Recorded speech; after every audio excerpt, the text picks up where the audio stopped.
In this video, I'll show you how you can fix your Riot client not opening.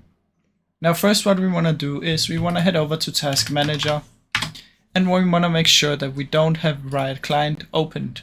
So head to Details, Name, and then click anywhere and press R and look for Riot client. Now make sure you end task on everything Riot client related. So that can be League of Legends, it can be Valorant, and it can be Riot client. Now after you've done that, what you want to do is find your Riot client anywhere. You can search for it down here as well. Right click on it, Properties, Compatibility, and make sure you activate these two.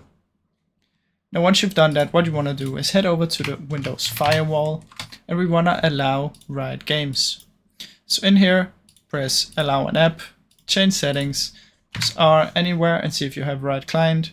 As you can see, I have Riot client already. Make sure you tick both boxes.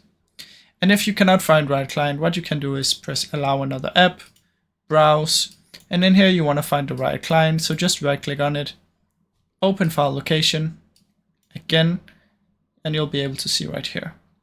So click up here, Control C, go in here, click here, Control V, press enter, and you should see it right here. Now, like I said, once you've added it, you want to make sure that both of these are ticked. Now, if this still doesn't work, what you can do is come down here and search for CMD, right click and run as an administrator. And from in here, you want to type ipconfig /flush DNS, then type net sh winsock reset. Now, after you've done that, what you want to do is restart your PC.